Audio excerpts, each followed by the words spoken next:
delightful to have you, Hana, and God teach us through you. Thank you. Thank you so much, Ricky. Good morning, everyone. Ricky encouraged me to share my testimony with you before I start the lecture. I come from Prague, the Czech Republic. How many of you have visited Prague?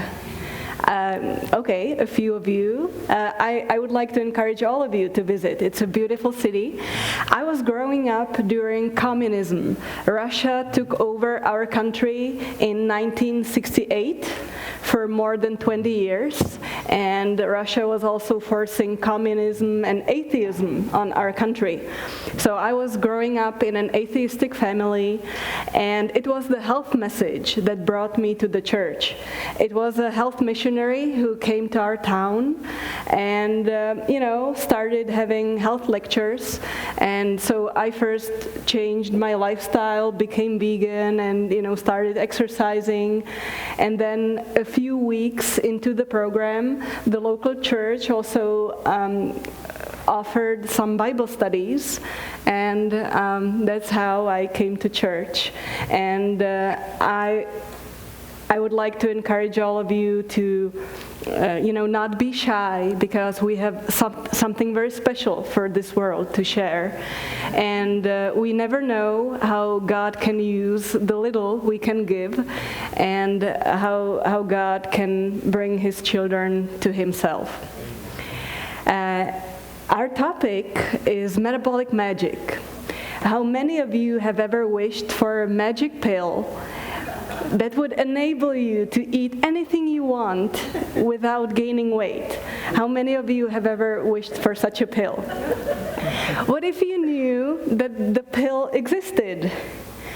And not only that, but it would be able to solve not only weight issues, but also the pressing issues in our healthcare system.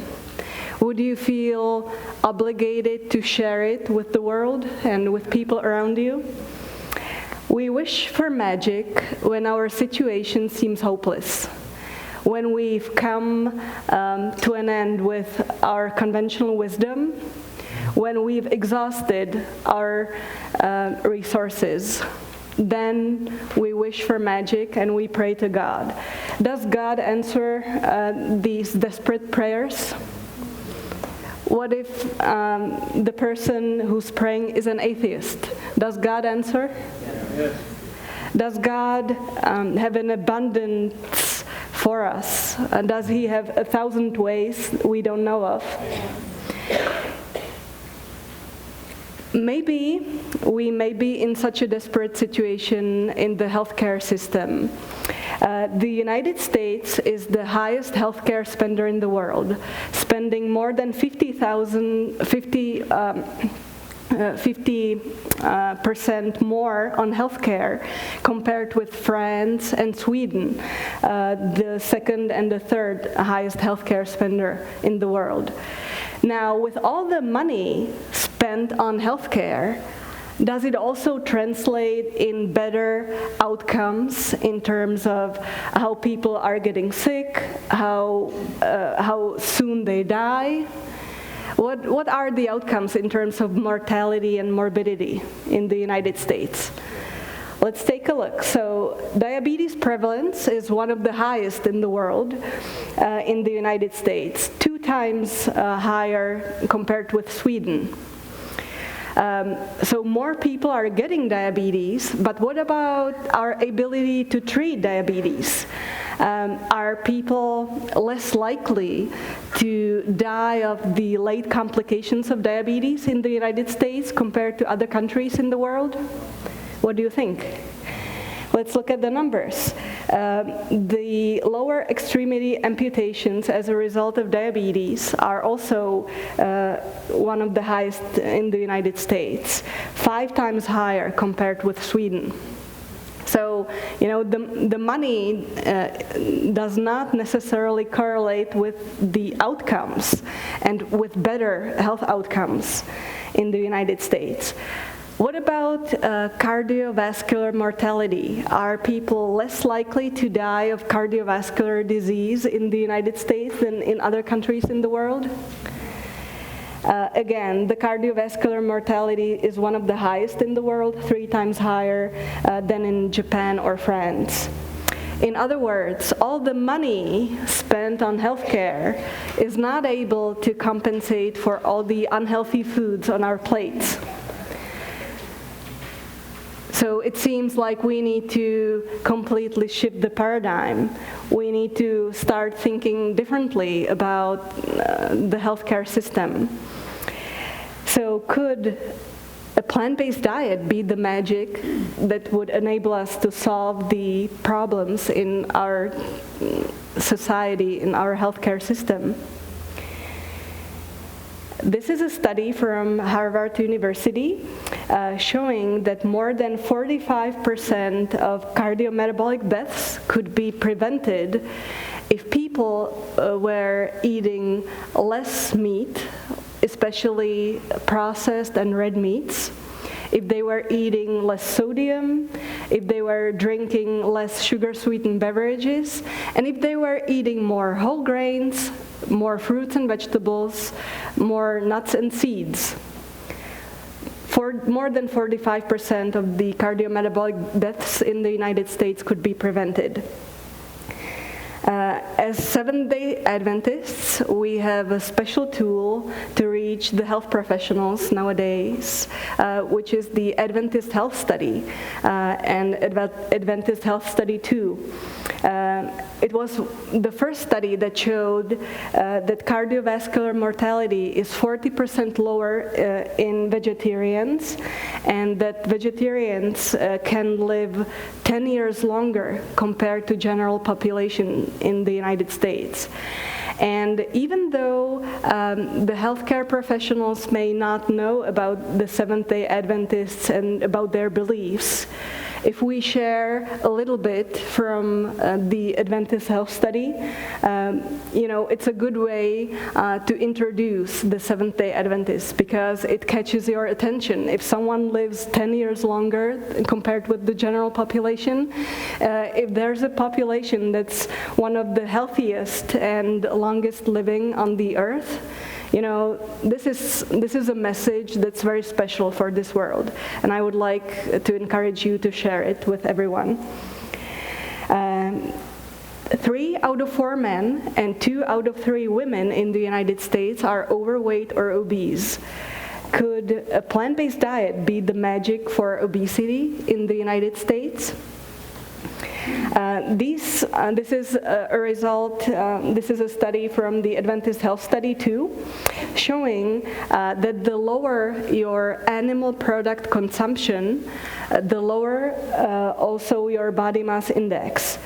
And note that vegans have the lowest body mass index, and they're the only group whose body mass index is within the healthy range, the average. What's the healthy body mass index?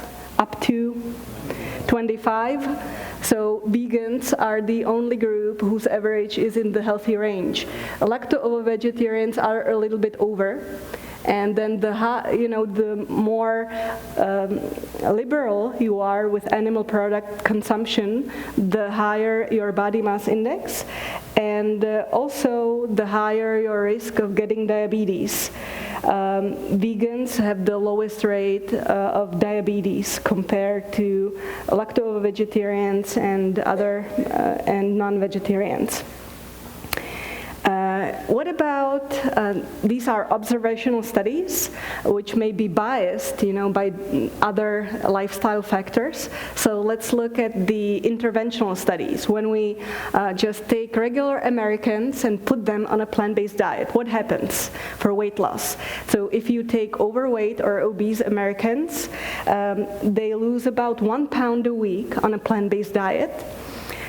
Which results in, a reduction in waist circumference, and all of a sudden, gene shopping is more enjoyable. It's not only about the numbers, about the scale. We know that the health benefits are, more far-reaching. It's also about clearing the arteries in your heart. It's all about all the metabolic benefits. But in terms of weight loss, which seems to be like a big focus in our society, a plant-based diet is very effective. About 2/3 of the weight loss may be explained by fat loss. And we have also shown that on a plant-based diet, you lose a lot of visceral fat that's stored around your stomach, around your visceral organs. That's one of the most metabolically dangerous form of fat. This study compared a plant-based diet to a hypocaloric diabetic diet. So the amount of calories was about the same. It's not only about calories, and the metabolic benefits of plant-based diet are beyond caloric restriction. And guess what? The plant-based diet also works in New Zealand, not only in the United States, not only in Europe, but also in New Zealand. And again, people were losing about 1 pound a week on average on a plant-based diet. Is 1 pound a week a lot or a little? When you take into consideration that most people gain weight over the course of their life, every year they gain about 3 or 4 pounds on average. If they start losing, it may seem like it's a moderate weight loss. However, it's also sustainable, and it's the healthy way how to lose weight. A drastic weight loss has been shown to result in a higher probability of a rebound. You may be more likely to regain even more weight than what you lost. So 1 pound a week on average is great. It may seem slow, but it's in the right direction, and it's 22 pounds a year, right? So 52, yes. And you may disappear after all. Fortunately, there's some regulation. Now, why is the plant-based diet so effective for weight loss compared to, for example, keto diets or to just portion-controlled diets with the same amount of energy? Why is a plant-based diet so effective for weight loss? Fiber, yes.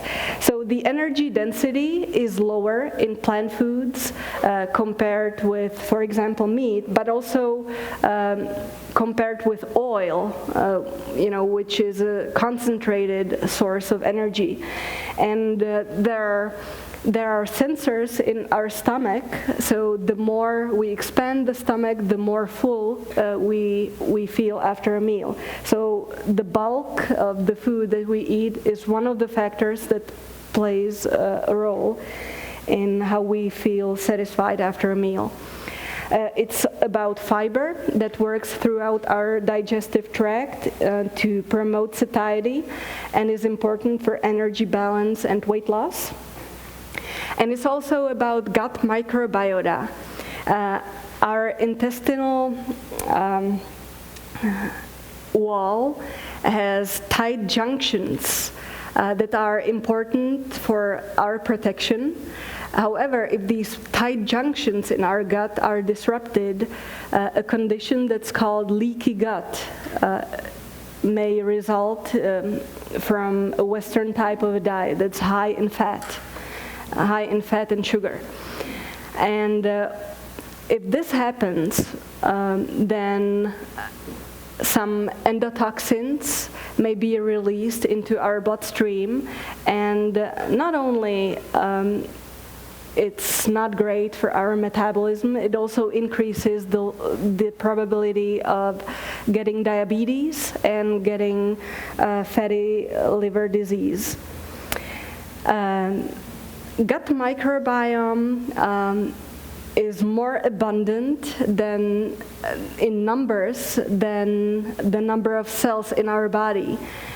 And the higher the diversity, the more kinds of bacteria live in your gut, the better for your metabolic health. You can think about it as about your financial portfolio.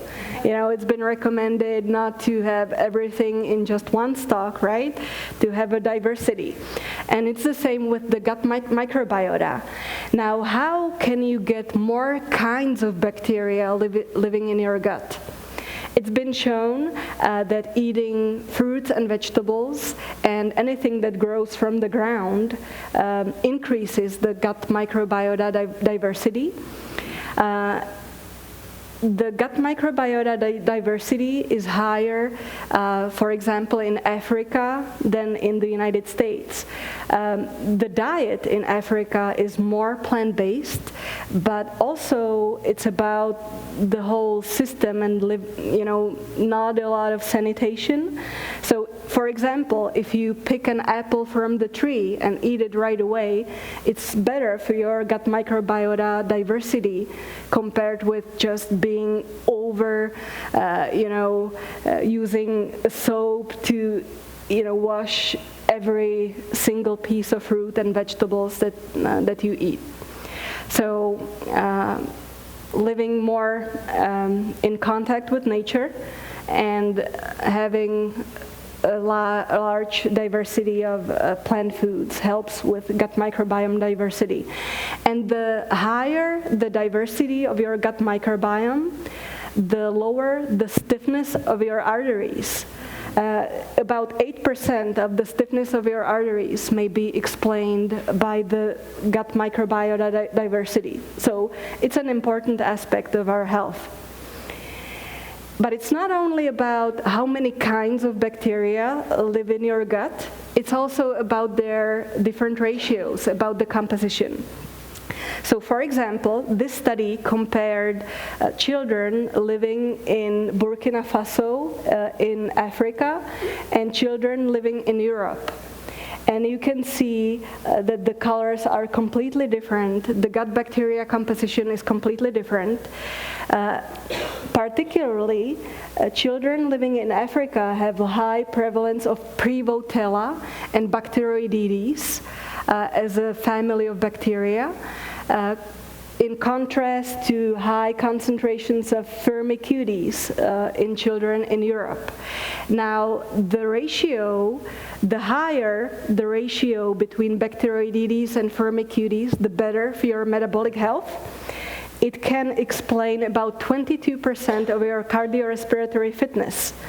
So when you go to the gym, or if you are raking the leaves, or whenever you need some physical activity, about 22% of your performance may be explained by this ratio between Firmicutes and Bacteroidetes. So we need to make sure we feed our microbiota well. It's been recommended to eat some fermented foods as a source of probiotics.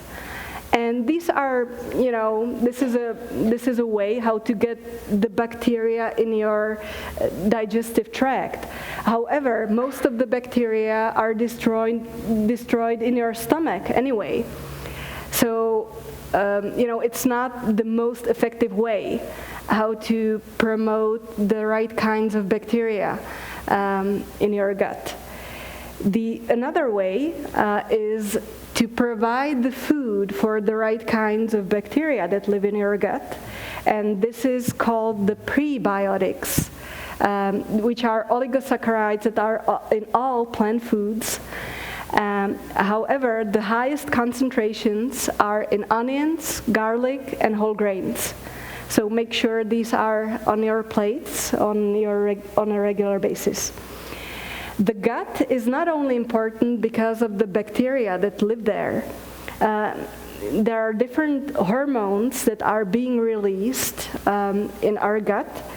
When we ingest a food, hormones that are called the incretins are released from our gut that have pleiotropic effects. They regulate gastric emptying, they promote satiety, they decrease the production of glucose in the liver. They decrease glucagon levels. They stimulate insulin secretion. Now, this last function, stimulating the insulin secretion, is one of the most important for diabetes. There's an incretin effect, which is the difference between insulin secretion. If you administer some glucose IV, you will release some insulin in your blood that will push the glucose inside the cells. However, if you eat the same amount of glucose, if you just ingest it orally, you will secrete more insulin. And this difference is called the incretin effect. Now, this incretin effect is diminished in people with diabetes. Now, how can we solve it? There have been, it's a billion-dollar industry to solve this problem. There are so many drugs on the market that are trying to solve this and that are trying to increase the incretin secretion in diabetes. Now,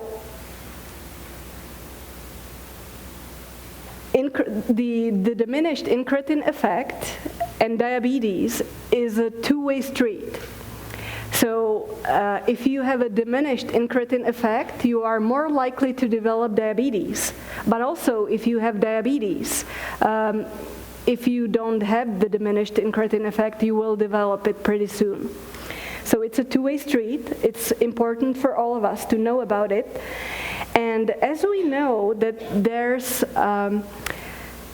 fat disrupts the incretin signaling in the beta cells that produce insulin, particularly the saturated fat.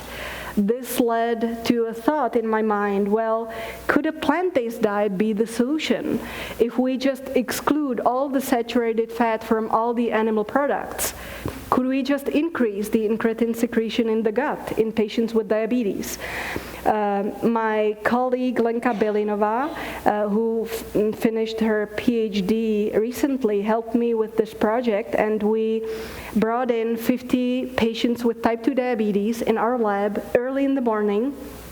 They spent one whole morning with us, and we were drawing their blood for 4 hours after a standard meal. And we were checking the levels of their incretins as they were being released from the gut. We gave these patients with type 2 diabetes 2 meals. One was a plant-based burger, a veggie burger, and the other one was a burger from McDonald's with processed meat, with the same amount of energy. And we were looking at their incretin secretion. As expected, after the M meal, after the McDonald's meal, the incretin secretion was diminished. You can see that the line is pretty flat. They were not able to secrete the incretins well. However, after the veggie burger, we can see a nice peak. And the same was true for GLP-1 and GIP, which are the main 2 incretins. And this effect was pretty remarkable. We were able to see an increase by about 30% in their incretin secretion, which is an effect seen in drugs that have been developed specifically to treat this condition in diabetes. In other words, yes, a plant-based meal worked as a magic for increasing the incretin secretion in diabetes. Isn't that amazing? God is good and has a solution for each condition, but we need to ask the questions and God will open the way. Can a plant-based diet boost your metabolism? So we were talking about the magic pill that would just boost your metabolism so that you could eat anything you want. Could a plant-based diet boost your metabolism? What do you think? There's brown fat not only in newborns in newborn babies, but also in us as adults. Most of our brown fat is located around our neck, around our spine, and these are just small areas of our fat depots that can be detected through PET scan, and they play a major role in our metabolism. They're in contrast to white fat that only stores energy in the form of fat. Brown fat has uncoupling proteins that enable the energy to be released in the form of heat. So wouldn't that be wonderful to activate our brown fat and just eat a meal and release all the excess energy in the form of heat? Yeah. And again, it's $1 billion industry to find a drug that will activate the brown fat to enable us to burn more calories. And I have some good news for you. There are some natural drugs, some natural remedies that may activate our brown fat. This is just to show you the difference between white fat that's on your belly and between brown fat that has more mitochondria and is more metabolically active. And the good news is that you can even train your white fat on your belly to be beige, something between white and brown, to be more metabolically active. And this is something we can do with foods. So are there any foods that can activate our brown fat? There's only limited research on this, but yes, there are some plant foods that can activate our brown fat. Hot peppers, jalapeno peppers, which we don't recommend to consume in large amounts because you would disrupt your digestion and it's not good for your stomach. However, the good news is that L-arginine, which is an amino acid found in soy foods and in all beans and legumes and nuts and seeds, is able to activate the brown fat. So if you consume your beans and your nuts and seeds every day, you're doing something great for your metabolism and for activation of your brown fat. Turning up the heat has been suggested as one of the strategies how to prevent and treat metabolic disease like diabetes. Now, are there any foods that turn up the heat more than others? When we eat a meal, we increase the energy expenditure. So this is breakfast, lunch, and dinner, and we can see that from the resting energy expenditure, we increase the energy expenditure after the consumption of each meal. Now, if we consume different meals, may we experience different thermogenic effects? The answer is yes. If you eat white bread, you will increase your energy expenditure this much, but if you eat whole wheat bread, you will increase your energy expenditure more. So it's about processing the foods.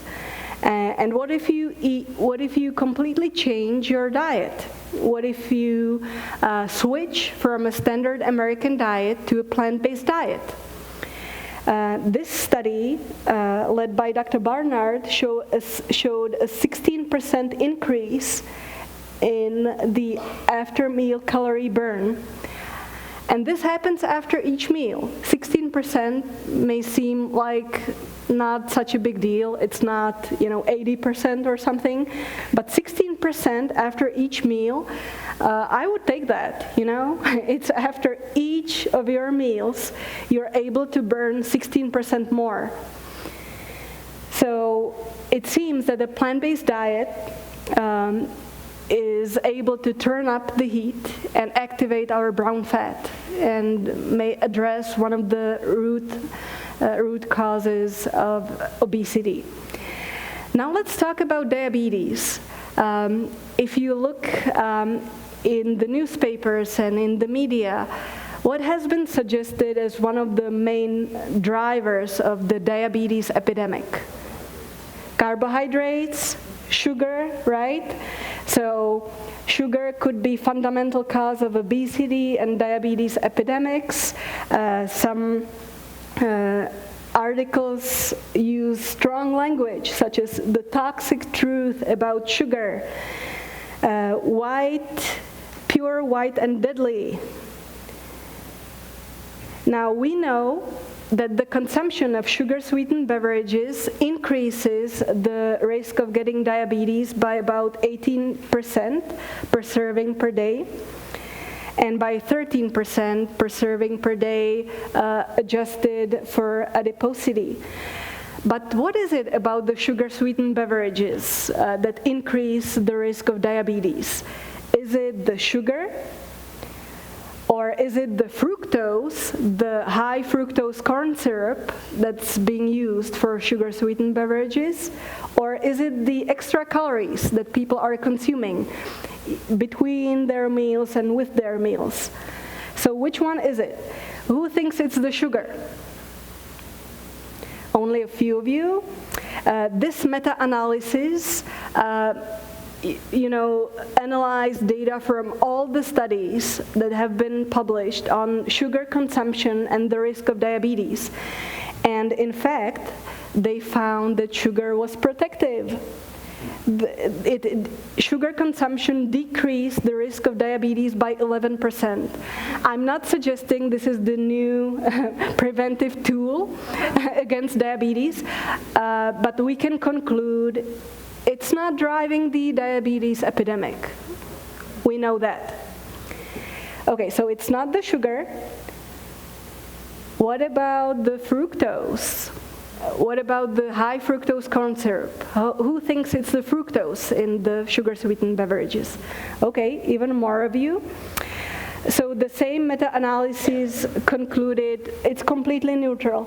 Even feeding people with pure fructose or high fructose corn syrup is not able to explain the diabetes epidemic in our country. The same authors also analyzed the data on total carbohydrates eaten in the diet. And to say the least, the carbohydrates are neutral and tend to be more on the protective side. So the more carbohydrates, the less likely people tend to get diabetes. So it's the extra energy that people are consuming when they're drinking the sugar-sweetened beverages. It's it cannot be explained by the sugar only. It cannot be explained by the high fructose corn syrup. Also, we need to keep in mind that drinking a lot of sugar-sweetened beverages is a proxy for an overall unhealthy lifestyle. People tend to eat more at fast food restaurants, tend to be less physically active, tend to smoke more.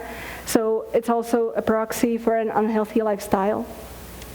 Now, the American Diabetes Association still recommends carb counting as one of the tools to treat diabetes, right? For the nutritional recommendations still stress carb counting. Now, if people limit the amount of potatoes and rice and bread, what are they mostly left up with? Yeah, they eat a lot of meat because this is something they enjoy, this is something they're used to. Does this diet seem like a solution to our diabetes epidemic? No. I didn't think so either. And that's why I looked into the literature. If you limit your carbohydrate intake, what happens to your risk of all-cause mortality? This meta-analysis analyzed data from 4 large cohort studies that included more than 200,000 people. And the researchers discovered that the risk of all-cause mortality was 31% higher in people who are limiting their carbohydrate intake, who are consuming low-carbohydrate diets, compared with people who are eating a lot of carbohydrates. Now, why did these people die? If you're on a low-carbohydrate diet, what's your risk of dying? What would be the cause of death? Cardiovascular disease. So they had a 14% higher risk of cardiovascular disease. They also had a 28% higher risk of cancer mortality. So a low-carbohydrate diet is good if you want to die sooner and if you want to die painfully, right? What about diabetes? Are you able to at least prevent diabetes if you go on a low-carb diet? This is a study from the Health Professionals Follow-Up study, analyzing data from more than 40,000 men who were followed for 20 years. And the conclusion was that low-carb diets increase your risk of getting diabetes by 37%. So why would you even consider a low-carbohydrate diet when there are plenty of plant foods that can help you prevent and treat diabetes in a more efficient ways? This is an analysis from the Adventist Health Study 2, showing that vegetarians have a lower risk of diabetes compared with non-vegetarians. And Dr. Barnard was the first one to show that a plant-based diet is twice as effective in treating diabetes compared with the standard American Diabetes Association recommended diet. Now we looked at the particular mechanisms behind the health benefits of plant-based diets for diabetes. The oxidative stress is not only a mechanism behind diabetes, but also a mechanism behind aging, behind cardiovascular disease and cancer. The oxidative stress is caused by free radicals that are missing an electron and are highly reactive. Now, in an ideal scenario, the free radical formation is counterbalanced by antioxidants in our body, and there's a balance. However, in diabetes, this balance is disrupted, and the free radical formation far outweighs the antioxidant production in the body. Now, the oxidative stress is the main mechanism behind the development of diabetes, but also behind the development of diabetic complications. And we don't want our patients to get blind and have kidney failure. So we decided to study the oxidative stress in our patients with type 2 diabetes. We had 74 patients with type 2 diabetes. One of them was on a conventional diet recommended by the American Diabetes Association, and the other half was on a vegan diet. Now, it was not too surprising to see that a plant-based diet, a vegan diet, increased the plasma concentrations of vitamin C. You would expect that, right? You eat more fruits and vegetables, so you increase your vitamin C levels. However, what was really striking was the difference between the groups in the enzyme superoxidismutase and reduced glutathione. Look at the vast disparity between the groups. These are enzymes that our body produces. So it's not only about the antioxidants that you take in the fruits and vegetables.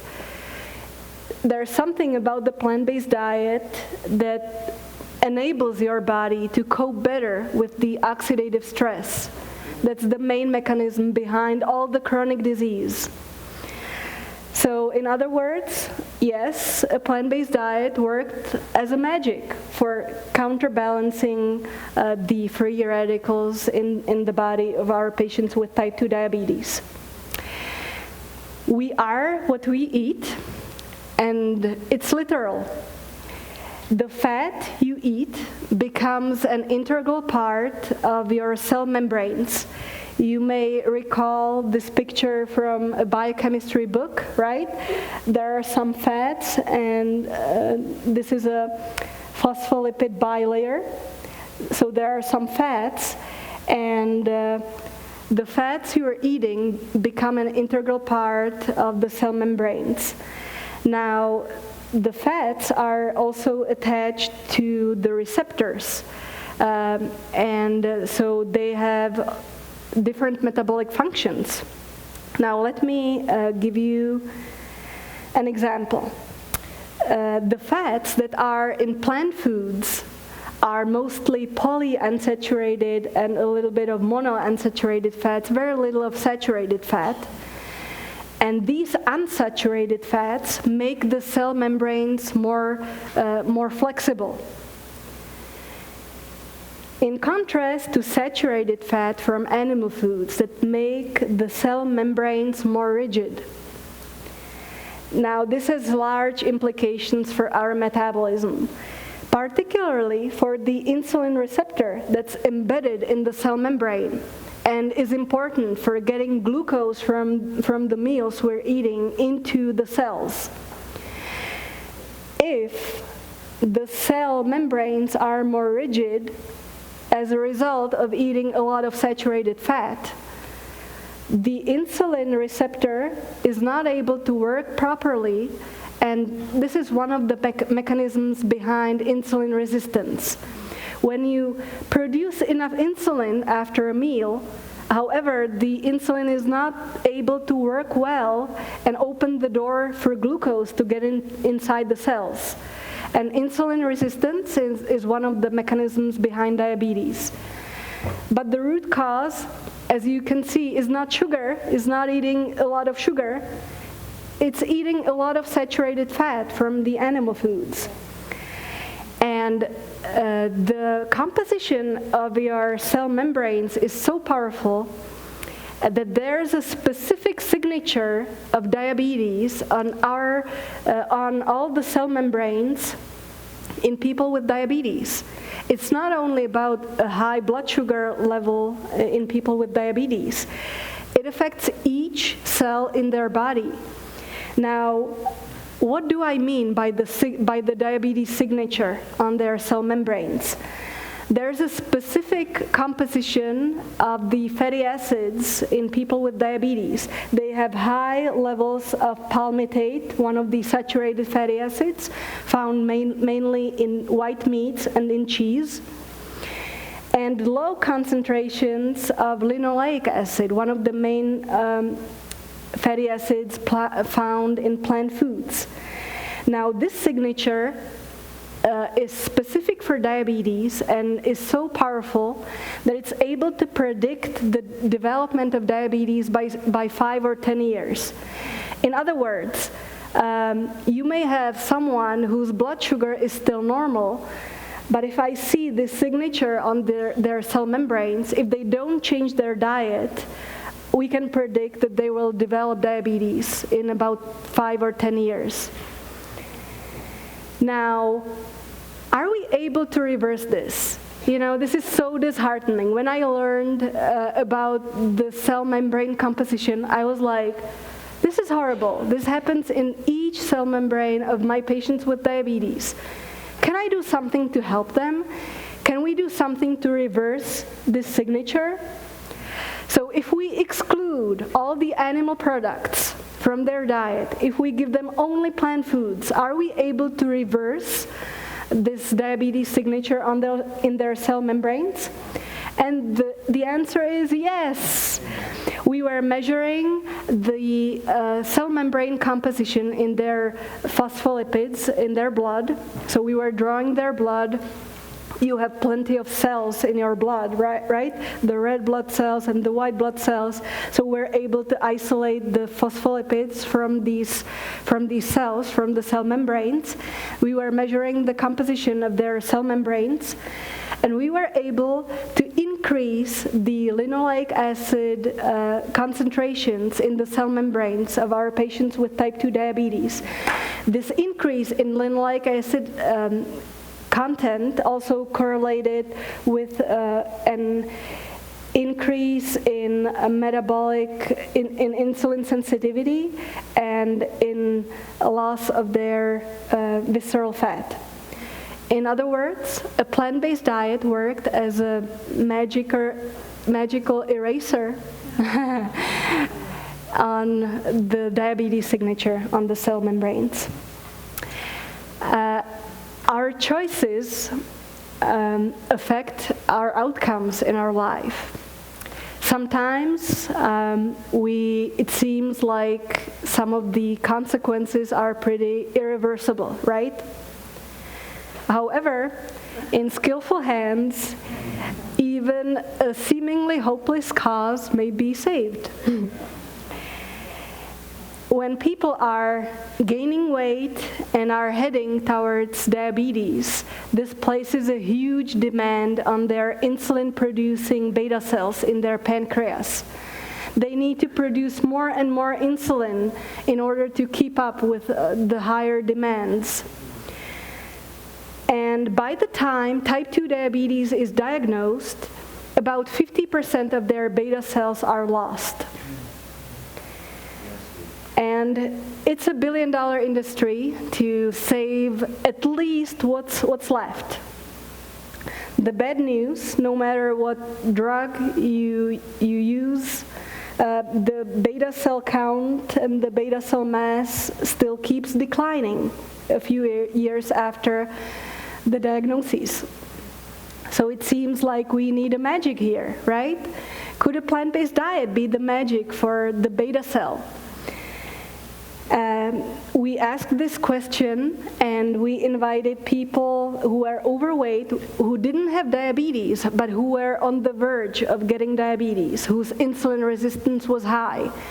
And we were asking the same question. Could putting them on a plant-based diet help preserve their beta cell function? We had 75 people who were randomized into two groups. One of them was following a plant-based diet. The other one stayed on their usual diet to see if the beta cell function would still keep declining. So we have a good control. The average age of our study participants was 53 years. Most of them were females, and they were overweight or obese. Now, we instructed them to follow the plant-based diet for 16 weeks, which consisted of fruits, vegetables, grains, and legumes, limited amounts of fat. We instructed them to avoid all the added oils from their diet to keep the fat content low. And the other group just stayed on their usual diet. We analyzed their 3-day diet record at the beginning and the end, and we gave them a standard breakfast in order to test their beta cell function. They spent one whole morning with us. We were measuring their beta cell function for 3 hours after a standard meal. We use some mathematical modeling where, if you have 5 time points after a standard meal, you're able to calculate many parameters of beta cell function. We also measured their body composition using a DEXA scan. It's not only about how much weight you lose, it's also about how much fat and how much visceral fat you lose, right? The physical activity remained the same. We instructed the study participants not to change their physical activity so that we would be able to study the specific effects of the vegan diet only. The energy intake decreased about the same in both groups by about 400 kilocalories. In other words, All of them were trying to lose weight. They were just using different strategies. One of them was on a vegan diet. The other one was just trying to limit their portions, which is a usual strategy how to lose weight. The macronutrient intake remained about the same in the control group, but it changed dramatically in the vegan group. They increased their consumption of carbohydrates, they decreased their consumption of fat. Now the vegan group lost about 14 pounds, so again it's about 1 pound a week on average. And also their body composition changed for the better. About 2/3 of the weight loss may be explained by the fat mass loss. And they lost a lot of visceral fat. Their insulin resistance dropped. And this is the good news. While the beta cell function, which is the ability of the body to produce insulin as a response to the demands based on plasma glucose levels, while the beta cell function remained about the same in the control group and tended to decline a little bit over the course of 16 weeks, it increased in the vegan group. That means we were not only able to preserve the beta cell function that was there, but the beta cell function improved. How's that? It's better than any pill that's on the market. So now the question is, was it caused by the weight loss, or was it related to the vegan diet specifically? Now, the changes in insulin resistance and changes in beta cell function correlated only slightly with changes in body weight. In other words, the weight loss was one of the mechanisms behind the improvement of beta cell function, but the benefits of a plant-based diet are well beyond the weight loss only. To give you an analogy, when you go to the gym and you're tired, and if you just push yourself to lift more weight, is it an effective strategy? This is exactly what we're doing to our beta cells if we're consuming a Western type of a diet. If we're consuming a lot of sugar, a lot of fat, we're just exhausting our beta cells.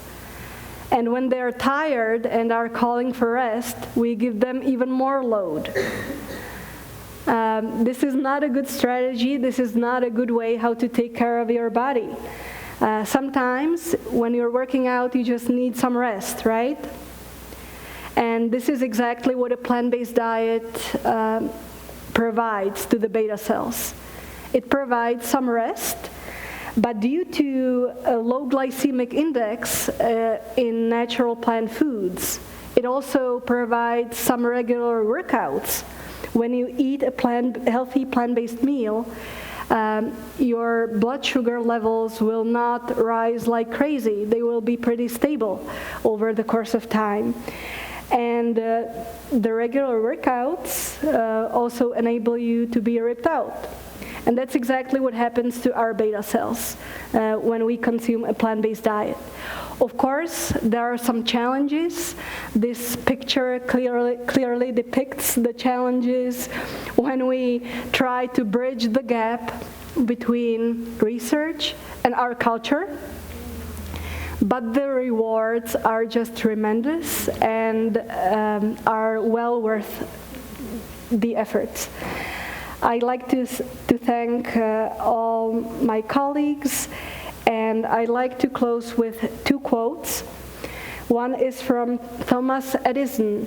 "The doctor of the future will no longer treat the human frame with drugs, but rather will cure and prevent disease with nutrition."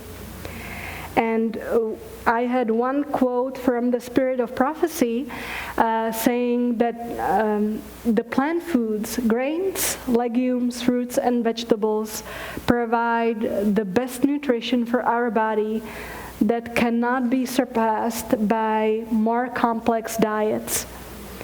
And I'd like to encourage all of you to share the good news with all your colleagues, with all your patients, with everyone you meet. You never know what benefits they may reap well beyond their physical health. Look at me. A health message was for me the way how to also accept Jesus Christ. So I'd like to encourage all of you to feed your beta cells well, but also to give all this bountiful knowledge to others. Thank you. Thank you. Do we have time for a few questions, maybe? I'm just wondering, are there studies that relate oxidative stress to high fructose consumption? That's my first question. The second question is, you had mentioned some kind of a test that looked at cell membrane composition as a predictor of diabetes. And if you would just eat what you're supposed to eat, you wouldn't need the test. But some people have to be shown. They're from Missouri. They need that. And so I'm just wondering, is that a viable test that's out there? So the test for the cell membrane composition is used for research purposes, but I bet you can find a lab that will be able to do it for you. We had a lab, this research was done back in Prague, the Czech Republic, so we had a lab in the hospital that was able to do this analysis. It's a bit sophisticated, however, there are a few research labs around the world that can do this specialized analysis. Unfortunately, it's not available to everyone at this moment, but if you seek a research lab, I'm sure you will find someone who will be, willing to do it for you and for your patients.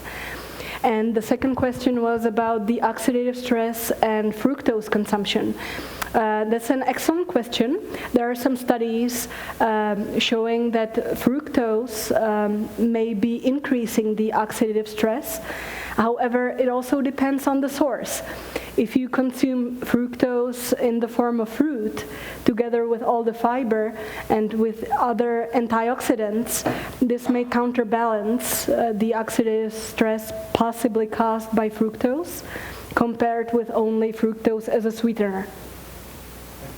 But we didn't limit any carbohydrate consumption in our group that was consuming a plant-based diet.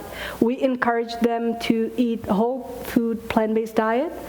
However, we didn't really limit the consumption. We didn't forbid them to use any sugar at all.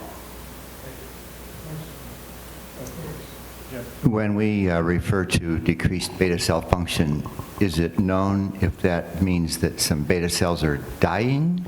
Right. And, or is there some other function decreasing their ability? And we're talking about their ability to produce insulin, is that correct? Yes, that's correct. So there's both. There's beta cell mass. There's also beta cell function, the ability to produce insulin. There's both. And it seems like when we're saying about 50% of beta cells are lost when type 2 diabetes is diagnosed, it seems like they're dead. However, the good news is that some of them may not be dead completely. Just fatigued? Some of them may still be revived when given the right environment and the right foods.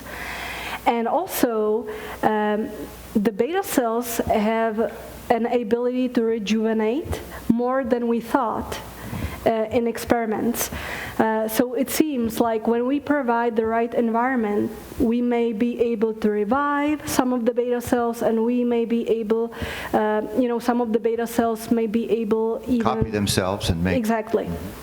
It just takes time. It doesn't happen overnight.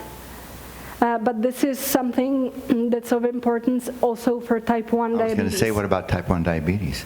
Yeah, it's not a 100% recipe, right? However, if I had type 1 diabetes, I would completely go on a whole food plant-based diet as one of the main means to be able to reverse it. Outstanding.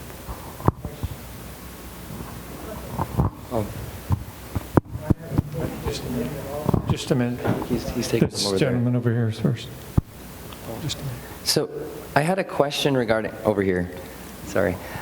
So these diets are becoming more popular, low-carb diets, and I've had patients come into the office where they'll say, well, you know, I started doing this and my blood pressure dropped and my sugars dropped and, you know, I've lost weight and everything, and I think I just need to educate myself more, but is that true? The reason I say it, it's not just one. There's been a number that come in, they say this, or my friend did it, and this happened.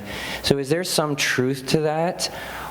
And if there is, what is the mechanism behind it, and how can we tell these people that long term it's not going to be in their best interest? So first of all, you're able to lose weight on any diet. There are so many blogs.